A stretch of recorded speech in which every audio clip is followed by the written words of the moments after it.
Hello, my name is Michael Knipp, and I am here to talk about the reddingest, risingest book of the original trilogy, Morning Star. I feel a little bit annoyed after reading Morning Star because when my review for Golden Sun, which was book 2 in this series, I used the term that it was like more than everything. Like everything in the first book was ramped up even more.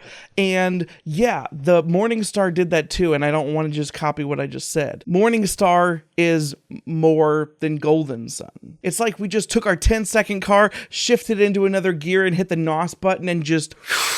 Pierce Brown does not let up with the awesome set piece moments, basically from the beginning, where we are dealing with the consequences of what happened at the end of Golden Sun, which, if you remember, was a lot. Like in the last 2 pages, Golden Sun was insane. So we start off still dealing with the effects of that. And when I say set piece moments, I mean awesome, action-filled, plot twisty, big, explosive moments leading into very Darrow, introspective, look at the world, philosophize, followed by big, more explosive, set-piecey, twisty moments. It's just nothing but that and the good old-fashioned Darrow internal monologuing. Because of the nature of the second book, we have a whole new paradigm in Morning Star, which is really fun to explore. And while certain elements may be a little bit grating, I think at the beginning they were for me,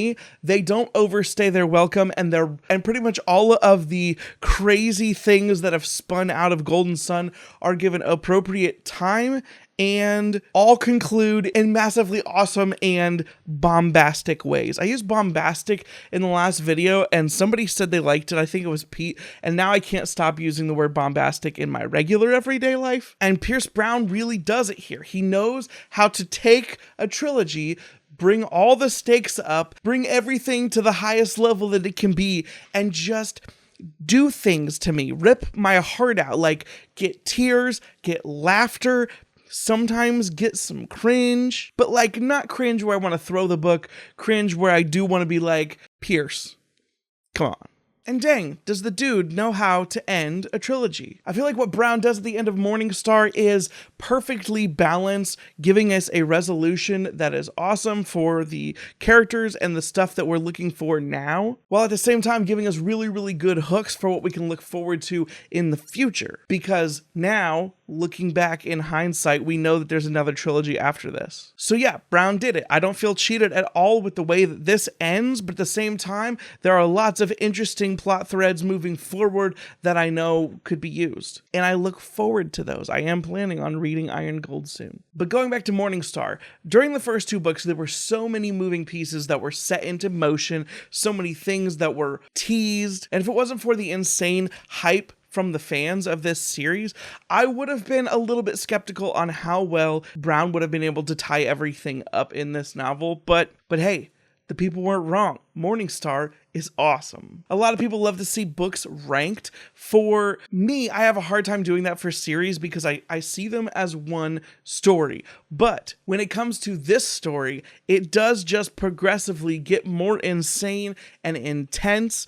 And thus, I think that when we're talking about this original trilogy, Red Rising, Golden Sun, and Morning Star, it really does get better and more interesting. I was more invested with every entry. And the more we find out about this world, the more other characters that we get introduced to, the more hooks that Brown gives us for what's coming in this next trilogy, I assume, the more I'm just like, dude, this is one of my favorite series now. This is one of my favorite series. I don't feel like I can argue against that. I'm probably a couple weeks off of finishing Morning Star at this point, and I don't think it's just recency bias. I freaking love the series. I love the characters. I love the plot. I love the world, and I think that the elements of revolution are handled in both extremely cool ways, but also I think that there's a little bit more depth, a little bit more philosophical bent here than I would normally expect out of something that can otherwise turn into just a crazy blockbuster movie. I think there's more here. There's a little more depth here than what I would have expected. And in a good way. Red Rising, once again, feels like a series that just has to be a movie or television show at some some point.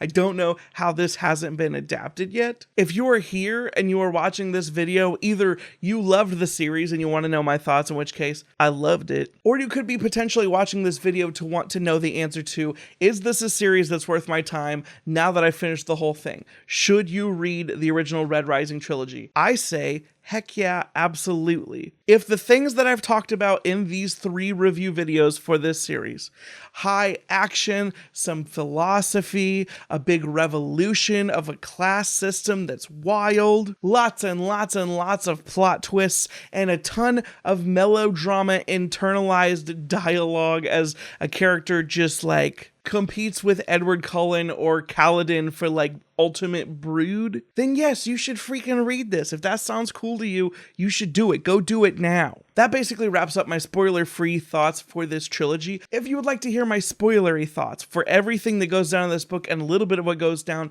in the rest of the books as well, I will link down below a video where I was able to discuss this book in a live stream with Alan from the Library of Alexandria, as well as Klaus and Adrian, whose channels I will link below. That was a ton of fun, and we got to hash out our thoughts on all things spoilery with this book and this series. I think there's some good fun to be had in watching that video, and we get to break down a lot of the individual elements and whether they worked for us or not. You can also get different takes from my own in that video. So should you read this book? Is Morningstar awesome? Does it conclude everything? Yes.